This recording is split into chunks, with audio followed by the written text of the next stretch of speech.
Last night, I got home from work at about midnight and went to bed.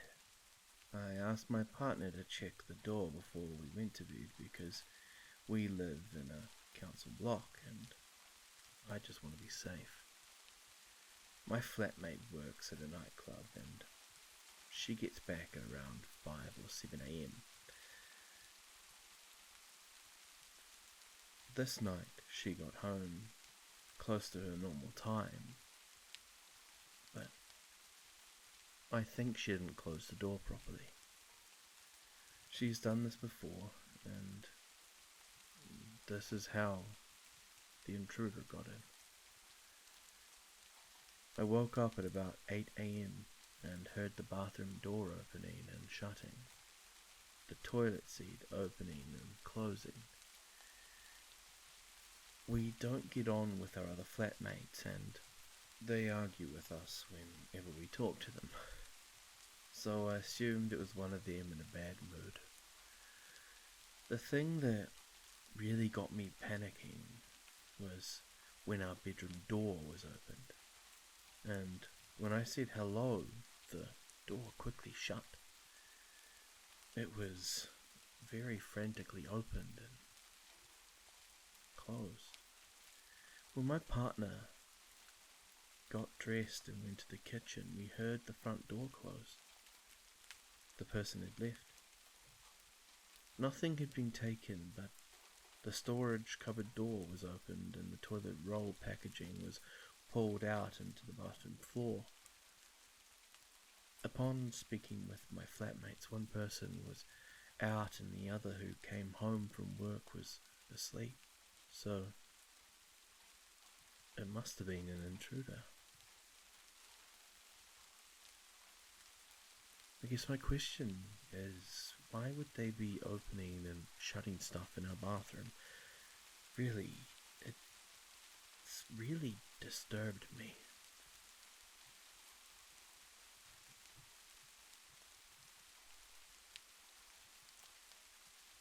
I grew up with my dad and brother. My mum died when I was 10. I was 13 at this time and my brother was about 16 and was out with his friends. I used to go out until late at night drinking on the park with friends. My dad was a bit of an alcoholic and always too drunk to know if I was at home or not. I pretty much had free rein and no rules or boundaries. My dad used to invite random alcoholic/drug using strangers into the house. Often when I came home, these strangers and my dad would be passed out, asleep, from too much drinking. Or they would barely notice that I was there and I'd go straight into my room. One day I'd come back from being out with friends. It was the early hours. I walked through the living room to go upstairs to my room and my dad was asleep on the armchair. The guy he brought back was around mid-50s. I didn't recognize him.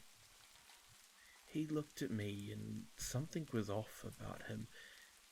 He smiled and stared and tried to start a conversation with me, but I was pretty keen to just go to my bedroom. I went upstairs and got my pajamas on for bed and then dashed out to use the bathroom. As I was walking into the bathroom, the guy said to me, "You look nice in those pajamas." And he was smiling at me, and it really started creeping me out. I went back into my room instead of using the bathroom and shut the door behind me. I had a lock on my bedroom door and I used that. It wasn't long after I closed the door that he began trying to open my bedroom door, and I was so scared because I knew something was off and I just knew he had bad intentions. I dragged my bed across my room to block the door, but just in case he tried to barge it open or managed to break the lock. He was knocking on the door, repeating, "I'm just trying to say hello, don't be so rude," and open the door. At this point, I'm not responding, I'm just panicking. I was what I would like to say a smart 13-year-old, and I knew I was in danger. The bed was blocking the door, and the door is still locked, but I can hear him pushing against the door, trying to get inside. I opened my bedroom window and I screamed, just screaming for help again and again, asking just anyone to help me, screaming at the top of my lungs.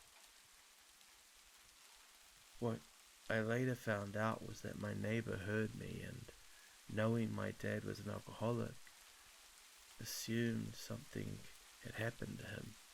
He came around, must have seen that my dad was asleep. He came up to my room and he started knocking to get in, and I could hear his voice. It was a voice to me, a voice of safety.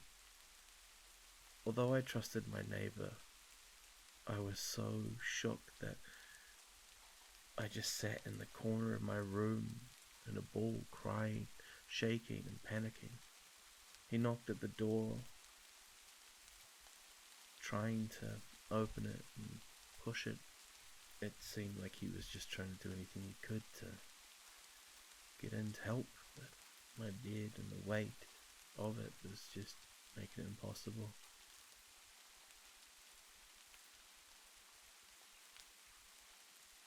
He kept telling me that he was just there checking on me, assuming that I must have been hurt. I moved the bed out of the way, and he comes in, just holds me while I compose myself and try to explain what was going on. The man that this whole thing started by, this 50-year-old freak of a man, is gone, but I just knew that he could come back at any time in the future. And my dad was never sober enough for me to have even been able to explain what had happened.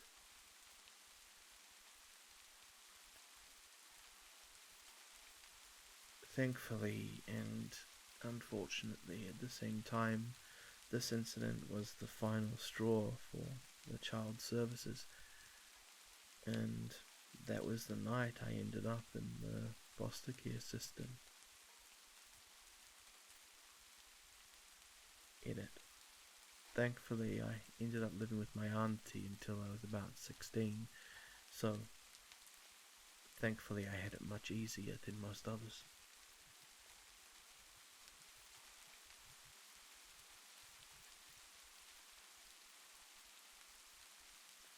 Hello everyone. Grim here. Firstly, let me start off by saying I apologize for my random absence without really giving you guys any information as to what or why I wasn't there. I've had some family issues going on. I had to move house and start a new job, so everything got pretty chaotic, and unfortunately I wasn't able to keep up with my usual uploads. So I'm planning to start getting more regular. I'm going to start off with this one. Hopefully I'll make it long enough that everyone kind of enjoys themselves while listening to it. But yeah, this isn't going to be perfect. My recording setup isn't the best. My microphone's a little bit iffy. But once I've got everything sorted and I slowly start to increase and kind of where I want to be, hopefully you'll see better and more frequent uploads. I'm going to start off slow, so I hope you don't mind. It'll probably be one a week or something like that to start with, but after that I do intend to get some more going. Look, I'm not going to drag this out, I'll just get on to the next story, but I do hope that all of you have been safe and sound while I haven't been around. Alright, on to the next story.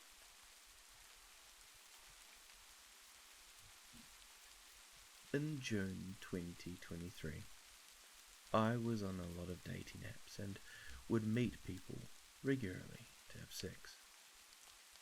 I was texting with someone and he invited me over. I took an Uber to his place in the afternoon. The building was old and a bit creepy. I started feeling unsafe, but my rational side took over and I went in. The front door was broken, so I was able to get in pretty easy. I texted him, saying that I just got there and that I was waiting for him to show up.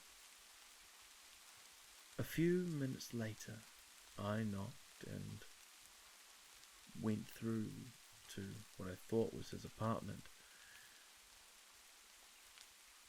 He texted me, saying apartment 9, but that he wasn't there. I went back to the lobby and text saying that I was leaving in the next few minutes since I didn't get any reply. A man showed up in the lobby and I followed him to apartment 15. I said to him, "That's weird. Why would you tell me that you lived in apartment 9? He replied, "No, I live here in apartment 15. I replied, "Yes, I noticed, but why did you text me saying you lived in apartment 9? He didn't seem to understand my question. He looked completely intoxicated. Apartment 15 was disgusting. Trash everywhere, and it smelled like death. I knew I had to leave, but I just didn't want to offend him. At this point, I've only been in the apartment for a few minutes when I get another text message from him with the words "below me." I looked at him in shock and said, "Ain't no fucking way." I held my phone up to him and I showed him his text. I said, "What the fuck is this?" He didn't seem to know. I said, "Is this your fucking phone number?" He said, "No." I panicked. I told him that I had to leave. I unlocked the door and opened it. I stepped outside. I felt something in my back. He was there, burning me with his fucking cigarette. He then tried to pull me inside. He smashed me in the face and stole my bag. I was on the floor in the hallway. He then kicked me in the face and closed the door. I ran outside and called the cops. The same night he texted me a question mark, which is so weird. My jaw was fractured on both sides. I lost a tooth and chipped another one. He's now in jail, and we're waiting for the court to know exactly how much time he'll have to serve.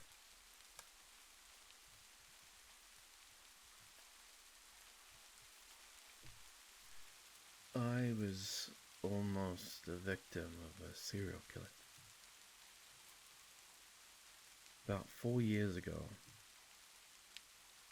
it all started when I went to work at a warehouse in the small town that I'm from, which I decided to leave after my health started to get worse physically, and after this happened, I was diagnosed with a panic disorder and severe anxiety. It has changed the way that I develop friendships.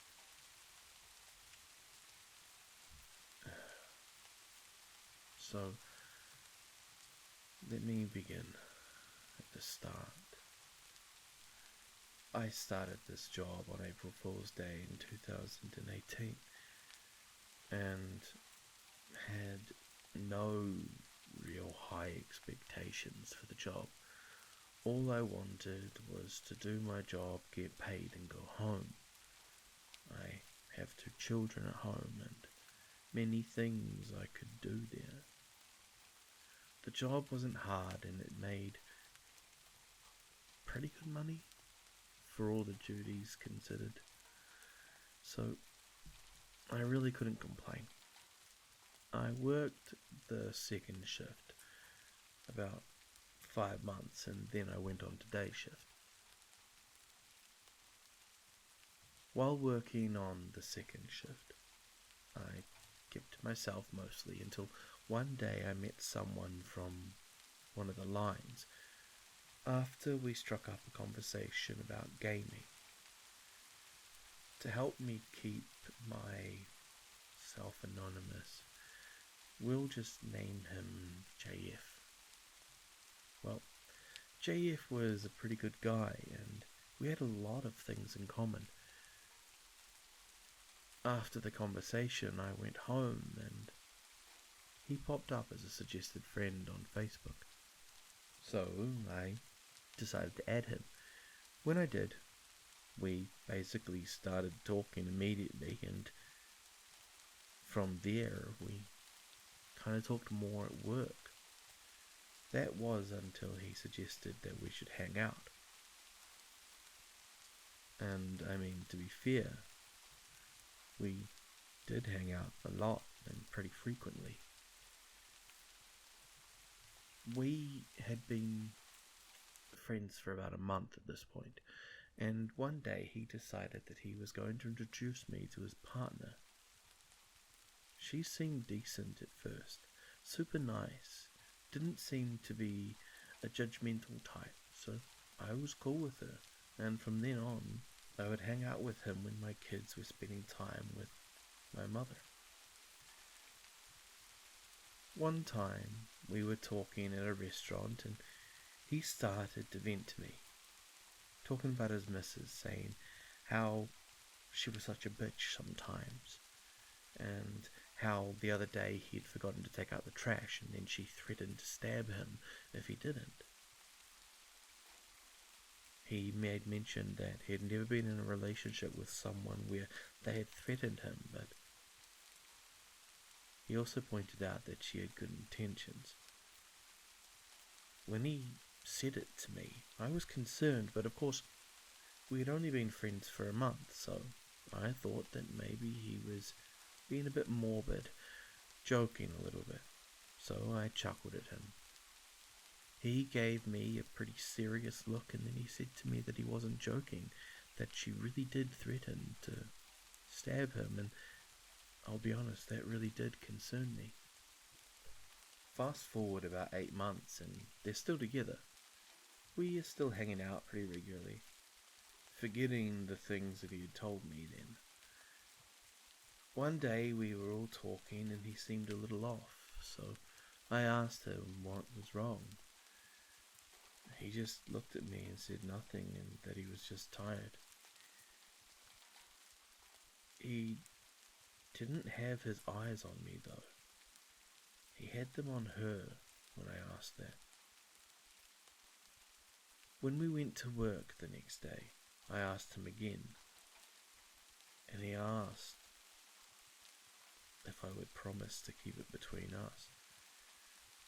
Of course, I agreed, and he said that he was breaking up with her and that she went crazy. He said that she grabbed her gun and pointed it at him. Like, she said to him, "If I can't have you, then no one will." He said that he managed to defuse the situation, and that he was trying to look for a way out. Not really knowing what to do or to say, I just said, "You'll figure it out, man." I told him that if he needed somewhere to go, then he could come and stay with me until he finds a way of getting her out of the house. Fast forward another year and he finally decides to leave her. And when he did, she flipped out again. This time he, however, told her over text. She said that she was going to find him and kill him. On this day, he was out of work. He was on, I think, a vacation day or annual leave. I get a text from him, and he said, "Let me know if she came over looking for me." That struck me a bit odd because I had no idea of the situation that was unfolding. And what surprised me even more is that she actually did come to our job, and she asked me where he was, and all I could do was reply, "I have no idea. I thought that he was with you, and that you guys had gone out of town or something." All she did was roll up her car window and drive off. I called him and told him that she came by, and he called the police about it. They found her up the road with a loaded gun in the car. 2 months later after that, he decided to talk to her again, and when he did, he had something to tell me. When he called me, he asked if I had seen her around, and I hadn't. He said to me that I should take some vacation days. Dumbfounded, I asked him why, and he said to me because she's out of jail and her cousins are in town trying to find the people that she has personal vendettas with, and that I was one of them. At that point, I was fucking terrified. I grabbed my kids and went out of town. I took 2 weeks off of work. I come to find that the next day her and her cousins went to the next town over and shot 3 people in an apartment, killed them. It got on the news like the day after it happened. The reason why he knew they were coming after me is because they made a Facebook Messenger group that he was included in and sent a list of names. Everyone regarded it as spam and decided to disregard the message, but he knew what it was. 3 of the names on that list were the people that they shot, and the 4th name on that list was mine. After they found the evidence, and he decided to go public about the group, the screenshots that he had taken just blew up. They were charged with first-degree murder. From then on, I was very careful about who I would stick my neck out for, because even though he knew the context of that list and her intention, he decided not to inform anyone else about it. Needless to say, we aren't friends anymore, and I literally dodged a bullet. Stay safe, yo.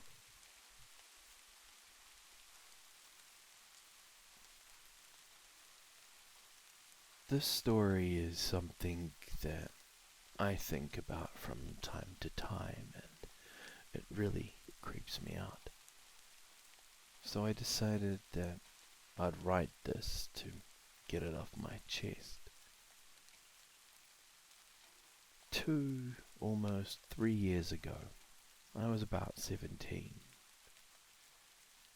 I was accustomed to being in horrible situations, as all I had was my mother, and she could not hold down a job for long because she had her own issues to tackle. And so as I grew up, we stayed in and out of roommates' houses. We never really had our own place to live, except maybe twice. But that didn't last long either. And we would be forced into a new environment with a snap of a finger. So anyway, when I was 17, we led into a situation where we're going to be homeless again. And while I was used to all of this, as I had slept on the street more than I'd like to admit, The day comes when we had to leave our roommate's house, and my mum was able to stay at her boyfriend's trailer. However, I had nowhere to go, as I had no friends at this point. As, to be fair, friendship was just bad for my health and mental state overall. Most of them, or most of the people my age, were, well, toxic. My mum did offer for me to go with her, but I didn't want to, as I felt like getting between my mum and her then boyfriend was kind of weird. Plus, I'm kind of used to the street at this point, and I didn't think it was gonna be as bad as it turned out to be. So, here we are. I get dropped off at McDonald's and I eat some burgers before I go off onto the streets once more. Eventually the sun flared and darkness was all that remained, and so I took for a place to sleep. I went to many places that night trying to sleep, but none of them were working because it was either too hot, or the lights were too bright, or the mosquitoes were biting me. That's when I remembered a house that I used to go into to chill in. This house was under construction and had nearly finished, so the doors had the ability to be shut and the windows were all settled in. There was no mosquitoes, so I thought that it would be a good idea to go. I go through the back like I always did, and made my way upstairs. Eventually I settle into the bathroom because there's less debris on the floor. I lay there and try to sleep.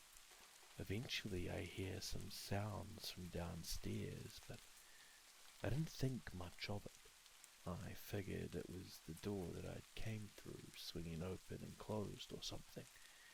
Eventually, after lying there for maybe an hour, I opened my phone and looked at old photos of my life, thinking about how messed up it was that I got to this point and how again I had lost everything. The noises were still happening. They didn't stop this entire time, but I paid them no mind. Eventually, for whatever reason, I got up and I went to go downstairs to sit on the back porch. Mainly, in all fairness, it's because I just couldn't sleep. I made my way down the stairs, out the back door to the porch. I'm messing around on my phone for maybe 5 minutes when it happens. I see movement to my left from the back door, the one I just exited from. I glance over and time itself seems to freeze. At first I think that it's an illusion, but I was in fact wrong. I see a man shrouded in darkness peering past the wall inside to gaze at me. His lower half was behind the wall entirely, and I could not see anything but his upper body. The rest of his body was leaning to the left, peeking behind this wall, almost like the man was trying not to let me see his full body, as it would make his presence known.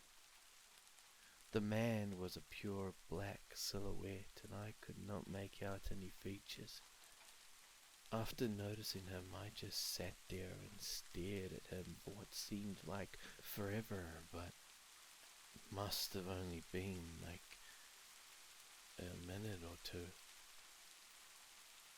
I expected him to come outside and talk to me because I normally talked to a lot of the homeless people and thought that the man was just another one of them. But he didn't come outside. He did not move at all, actually. He was as still as a statue, quiet as a mouse. Maybe if I had not noticed him, he would have just stared at me the entire time. I eventually, after staring at him, got up and went to my bicycle and made my way out of the property. As I was walking out of the backyard, I peer into the window that is next to the door, and I saw that the man was still there. Only now he was watching me walk out of the property. I could tell because the moonlight revealed the top of his head, and I saw his left eye gazing at me. He was a white male who was very tall and had on some sort of jacket. I could not make out many details because he was still cloaked in darkness, but after seeing this, I just moved a little bit faster and got the fuck out of there. I got to the front of the house in the street and I looked inside to see if I could see him again, but I couldn't. I got on my bicycle, waved to him goodbye, because I assumed he was still watching me. I then biked away. For the rest of the night, I couldn't sleep. I tried 2 different spots, but at both, I had no luck. In this instance, this is where the story ends. I know I didn't have a crazy chase or a fight to the death or anything, but this was real life, and it's not the same as the movies or books. You don't act the way they do, you know. I don't know what the man was doing there. I assume that he was trying to sleep just like I was. But the way he was staring at me was so unnerving. It made me wonder for how long the man was in the house, and what would have happened if I actually did fall asleep. Would he have come upstairs and stared at me while I was asleep, completely blinded to his presence, or did he have other intentions? Thankfully I'll never know, but now I don't go into houses like that. I mean, who could after an experience like that? So, to the man shrouded in darkness, let's not meet.